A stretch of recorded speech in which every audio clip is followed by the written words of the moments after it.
لاہور سے سوال ہے، تشریع اور غیر تشریع نبی میں فرق کے سلسلہ میں۔ ایک تو یہ کہ شریعت کی جامع تعریف کیا ہے اور اس کے ماخذ کیا ہے، کیا احادیث رسول صلی اللہ علیہ وسلم اور سنت نبویہ ماخذ شریعت ہیں، اور نمبر 3 حضرت بانی سلسلہ احمدیہ کے اقوال احادیث رسول اور آپ کے کیے ہوئے کام سنت نبویہ کا درجہ رکھتے ہیں، اگر نہیں تو کیوں نہیں؟ کیا حضرت باری کریں، جی کافی لمبے سوال آپ نے جی شروع کر دیے، کافی لمبے تو ہو پہلا سکتا ہے کچھ حصے کو جی بیان کر ٹھیک ہے سکیں، جی، باقی گناہ کر سکیں۔ پہلا ہے کہ شریعت کی جامع تعریف کیا ہے اور اس کے ماخذ کیا ہیں؟ شریعت کی جامع تعریف یہ ہے کہ وہ ضابطہ حیات جو خدا تعالیٰ انسان کو اپنے رسول کے ذریعے عطا فرمائے، اس کا نام شریعت ہے۔ اور یہ شریعت کے دو حصے ہیں، وہ ضابطہ حیات جس کا عبادات سے تعلق ہے، یعنی بندے اور خالق خدا اور بندے کے درمیان رشتہ کیسے استوار ہوتا ہے، کیا کیا کرنا چاہیے، اس میں نماز، حج، روزے، زکوٰۃ، ہر چیز جو خدا کی خاطر، خدا کی خوشنودی کے لیے کی جاتی ہے وہ عبادت بن جاتی ہے۔ اور اگرچہ زکوٰۃ کا ایک تعلق بنی نوع انسان سے بھی ہے، مگر ایک پہلو اس کا اللہ کی خوشنودی کی خاطر خرچ کرنے سے ہے، وہ حصہ عبادت ہے۔ دوسرا پہلو ہے حقوق انسانی کا۔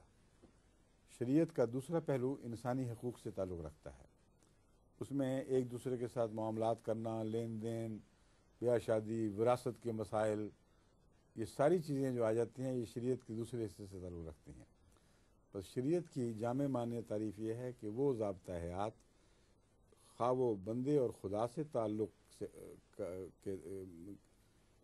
بندے اور خدا کے آپس کے روابط کے دائرے سے تعلق رکھتا ہو، یا انسان اور انسان کے آپس کے روابط کے دائرے سے تعلق رکھتا ہو، دونوں شریعت کا جز ہیں، اور اس کا نام شریعت ہے، وہ ضابطہ حیات جو ان دونوں باتوں سے تعلق رکھنے والا اللہ تعالیٰ کی طرف سے رسول کی وساطت سے انسان کو عطا ہو۔ آگے دوسرا یہ کہ کیا احادیث رسول صلی اللہ علیہ وسلم اور سنت نبویہ ماخذ شریعت ہیں؟ ماخذ شریعت کی بات جو ہے یہ قابل غور ہے۔ اصل شریعت کا ماخذ وحی ہے اور کوئی ماخذ نہیں، اور اس وحی کی تشریح میں جو کچھ رسول بیان فرماتا ہے وہ ان معنوں میں ماخذ بنتا ہے کہ وحی کے مفہوم کو رسول سب سے زیادہ سمجھتا ہے، اور رسول کا عمل ان معنوں میں ماخذ بن جاتا ہے کہ وہ اس وحی کی پر عمل درآمد کی ایک زندہ تصویر ہے۔ بس ماخذ تو وحی ہی ہے۔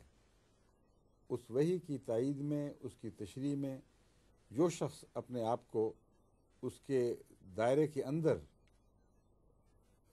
اس طرح پیش کرتا ہے کہ وحی کے تابع اس کی زندگی، اس کا عمل ڈھل جاتا ہے، وحی کے تابع اس کا کلام ڈھل جاتا ہے، تو وہ بظاہر ماخذ دکھائی دیتا ہے، لیکن اصل ماخذ اس سے پیچھے ہے۔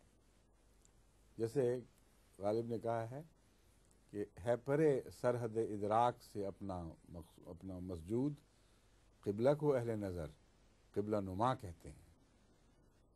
قبلہ بظاہر ہماری سمتوں کا مرکز ہے، لیکن اصل قبلہ اس سے آگے یعنی خدا کی ذات ہے۔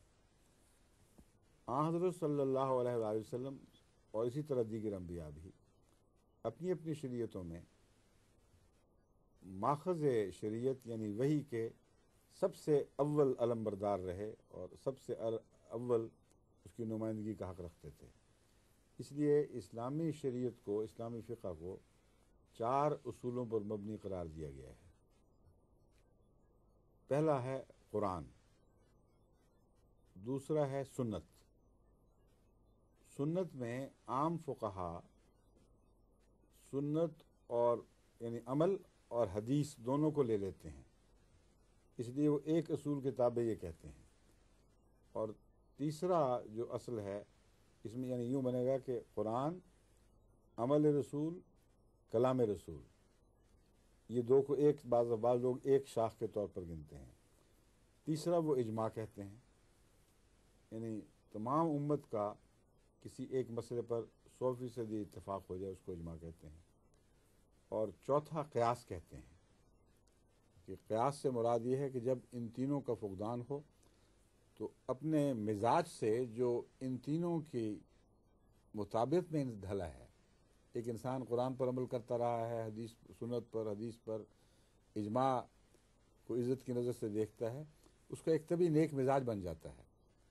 اگر کوئی حوالہ ایسا نظر نہ آئے تو پھر وہ استنباط کرے، اس کو اجتہاد کہتے ہیں. بس اجتہاد کو بھی، اور دوسرے اجتہاد کا ایک اور پہلو یہ ہے کہ احادیث پر، قرآن پر، سنت پر، قرآن پر نظر رکھ کر اور امت کے مسلک پر نظر رکھ کر ایک ایسا استنباط کرے جو قطعی طور پر براہ راست نہ نکلتا ہو، لیکن استدلال کے ذریعے، دلائل کے ذریعے، غور فکر کے ذریعے ان سے نکلتا ہو، اس کو بھی اجتہاد کہتے ہیں. تو اجتہاد اس کا چوتھا ستون یا چوتھی بنیاد بیان کیا گیا ہے. یہ 4 ماخذ شریعت کہلا سکتے ہیں، یعنی رسمی طور پر، ظاہری طور پر، لیکن اصل ماخذ جیسا کہ میں نے بیان کیا ہے وہی ہے. اور شارع صرف خدا کی ذات ہے اور کوئی شارع نہیں ہے. اس لیے اہل علم صرف خدا کو شارع کہتے ہیں، اور بعض عامت الناس جو یا کم علم لوگ رسول اللہ صلی اللہ علیہ وسلم کو بھی شارع کہہ دیتے ہیں. یہ درست نہیں ہے. تمام اہل علم کا اتفاق ہے کہ شارع خدا ہے، محمد رسول اللہ علیہ وسلم اس شارع کے نمائندہ ہیں، اور آپ وحی کو قبول کر کے آگے پہنچانے والے ہیں.